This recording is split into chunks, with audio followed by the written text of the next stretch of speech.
My name is Brad Snyder, and I'm 28 years old. My military career really began in 2006 when I graduated and earned my commission from the Naval Academy. My platoon was in Afghanistan. We were on a foot patrol walking from one village to another, and two of our Afghan partners stepped on an improvised landmine in the ground. While I was engaged moving the second casualty, I stepped on a secondary explosive. About 10 minutes after I was injured, I was loaded on a helicopter. I underwent an almost immediate surgery to repair my face. Unfortunately, I did suffer irreparable damage to both of my eyes and lost complete eyesight. I actually had my left eye removed and portions of my right eye as well, so I wear two prosthetics now. I was able to make a physical recovery within about 5 weeks, and after that I actually began swimming as part of my rehabilitation.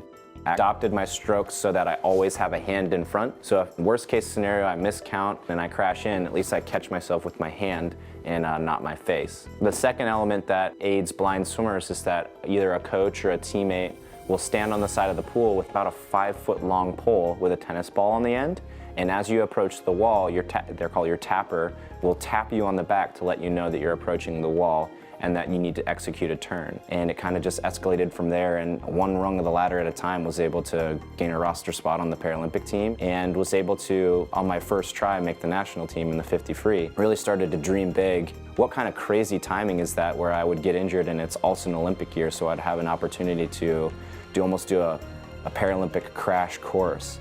And we also realized at that point that I'd be able to compete on the day, 1-year anniversary from the day I lost my vision, in my favorite event.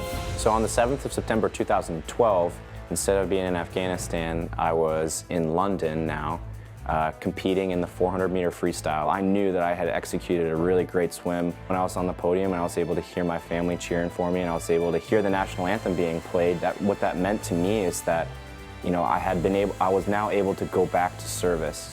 I was able to, you know, win a medal, which meant my flag and my anthem were played, and that was such a wonderful experience. I recently met a young Navy lieutenant named Brad Snyder who'd been blinded by an IED explosion in Afghanistan. This summer, he competed in London, winning 2 gold medals and a silver. Overcoming adversity is a decision that everyone makes, and it's a tough decision to make, and I understand that 100%. And you can let that beat you, or you can make the decision to move forward. Brad, Ma'am, how are you? How are you?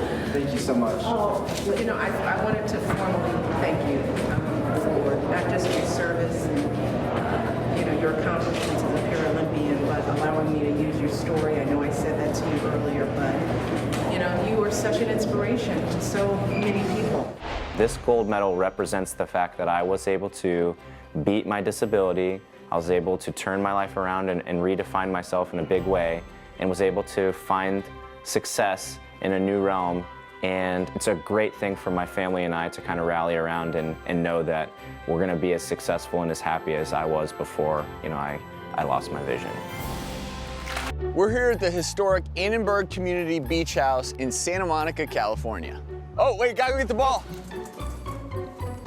You guys lose something? Jen Kessie, right? Yeah. Jim Hi. Sears. Nice to meet All right. you. Ross, Jen. really? Yeah. So what was it like going to London for the Olympics? It was one of the best experiences of my life, and I keep reliving it every night. For 12 days, we were just like on and so focused, and afterwards we just like, I don't know, our brains like short-circuited. But how do you prepare for 12 days straight of what's not only mentally exhausting but physically exhausting? It's 4 years of preparation. Every day we knew how many days it was to that final game. Going to the gym, eating right, all that stuff is preparation for that. And every single tournament that led up to that for 4 years was really preparation for the Olympics. Do you have specific beach workouts that our viewers might be able to incorporate? This is my warm-up before every practice, every match. Is gonna get your legs moving. Left foot, right foot, left foot, right foot. You got it. Quick feet, quick feet. Just get up in the air if you can. Up, jump. One of the most important stretches for us is to stretch our hips. We do walking stretches, pull it up, and then you stretch, put your arm up, and bring your hip through. So you feel a stretch in your hip flexor. So now we're gonna teach you how to pepper. Yeah. Grab a ball. So let's start with our hand position. You Oh, don't yeah. wanna have your thumbs crossed ever. Okay. You wanna have these bones together so then everything is even. Don't hit it on your knuckles because it's gonna spray that way or that way. You contact it on your forearm. Okay. More legs than arms. More legs and arms. Yep. Okay, so you can watch April. Yep, she's Yeah, you barely really- moving her arms. All right, Jim, let's give it That's a the whirl. pros. Now Yeah, here let's see comes it. the docs. Legs, Oh. good, okay. See? A lot of arms, See? a lot of arms. Arms. I gotta. You want to try and get it between your hips, so you got to move your feet a lot and get it Okay. between Lots your of hips. little steps. There it is. Little Yes. step. Good, good, good. We both have a family history of breast cancer. What's the best way to prevent it? The two big words when it comes to cancer, particularly breast cancer, prevention and detection. You actually do decrease your risk of breast cancer living a healthy, clean life. The more weight you carry, the more likely you are to get cancer. Having said that, if you have a family history, sometimes no matter what you do, Yeah. you can get breast cancer. That's where the detection side comes in. If you're high risk, you have to be very vigilant despite living the healthy life that you do. You can really cut your cancer risk in half by eating the right things: whole grains, green veggies, orange veggies, berries. You know. What about coffee? We've heard so many studies, and guess what? I read this thing in this magazine, Oh, it and reports the coffee's good for positive you. reports, I'm like, yeah. Oh, cool, great. I'll have another cup. When you look at coffee consumption, there are more and more studies that suggest health benefits. And I have a cup of coffee every single day, but there's a limit. You don't want to really get way beyond 300 milligrams of caffeine a day. And there's about 100 milligrams in a normal cup. But you know what you can't get too much of? Silver. Can we see them? Ooh, do you have those medals? We do always have them with us.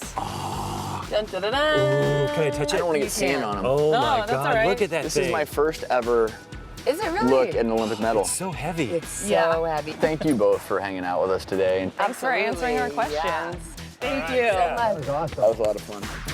Congratulations on the gold medal in the Olympics. Thank you so much. What was that like going to London for the Olympics? That just seems like such an amazing experience. Well, in 2008, the first time I went, I was a nervous wreck. But in 2012, it was more about the experience for me. And I was in the best shape of my life, and I knew that it wasn't about what the time was, it was how fast I can go. Okay, so you're gonna give us some lessons today, right? Absolutely.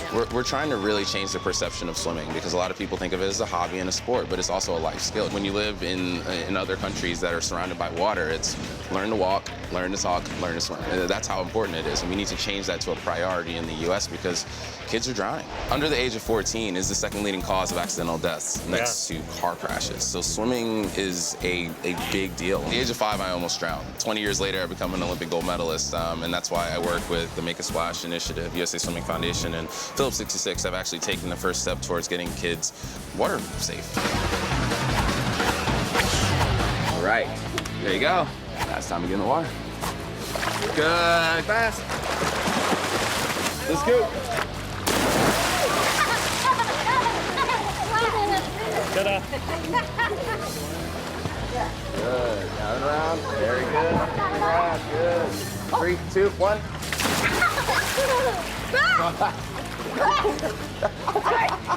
Did you forget to breathe out your nose? Yeah. I want to see everyone go straight under. 3, 2, 1, go. Very good. You know, I consider myself a pretty good swimmer, and I bet Cullen's pretty tired from the Olympics and all, so I'm gonna challenge him to.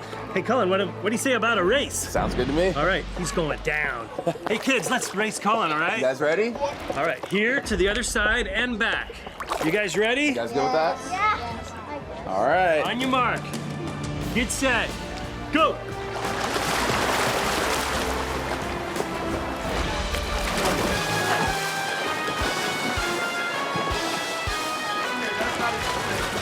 Woo, that was close. That was real Man, close. Photo finish. Can you guys do the replay to see who won? It was close. All right. Good job, guys. Did you see the head start he gave us?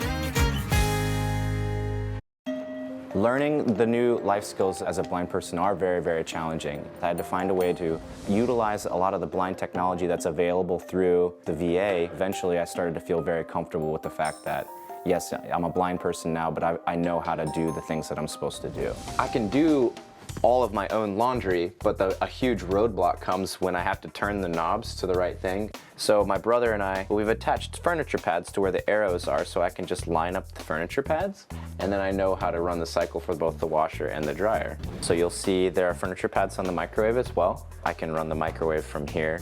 So I have a phone that speaks to me and it reads everything to me. There's a whole plethora of applications that are valuable to me as a blind person, and one of those is a money identifier. Pay money, reader money. $1. Isn't that cool? This is a color identifier.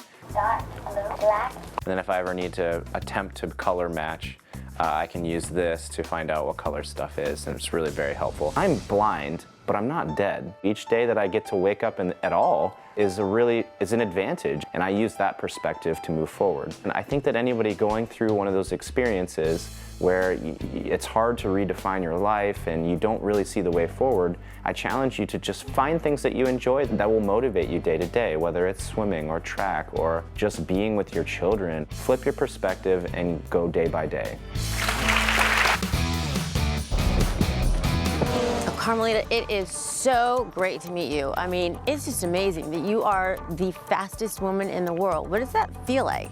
Oh, it feels really good. It feels like I worked hard and people are acknowledging, my hard work. And it feels good to be announced as the fastest woman alive. I grew up in Gardena, California. Then I went on to Cal State Dominguez Hills where I ran track for 4 years. I decided to go professional. 3 medals from the Olympic Games, gold, silver, bronze, and a world record. Tell me what it was like for you to win that gold medal. It was an emotion that I've never felt before. I didn't know if I was supposed to scream, if I was supposed to cry, if I was gonna fall out on the track and roll over. How often do you train? I train 5 days a week, from 7 o'clock in the morning till about 3 o'clock. Okay, so I want to see a quick version of what your workout is. Okay, you ready? Let's go. All right, woo. First thing I do before I start the workout is I jog 2 laps. Now, the reason for jogging 2 laps is because you want to get the blood flowing in your body. You just can't come out and start practicing or training because that's how you pull muscles. Oh, man. That was just the beginning? That was just the beginning. Now what we need to do is stretch. Stretching is one of the most important things before you do a workout. Stretching helps you to prevent any injuries. After I'm done with stretching, I try to put some drills in before I do my actual workout. When you're on the track, you're mostly running on your toes. Okay. So this kind of prepares you for getting on the track. Awesome. After I do my drills, it's time to get the workout in. I thought we started already. No, we're not done. What we're gonna do is 3 400s. So we'll do 1 400, which is 1 lap. We'll walk a lap, then we'll do another 400, walk a lap, and we'll do another 400. I feel like we worked out already, but okay. I know, we're not done.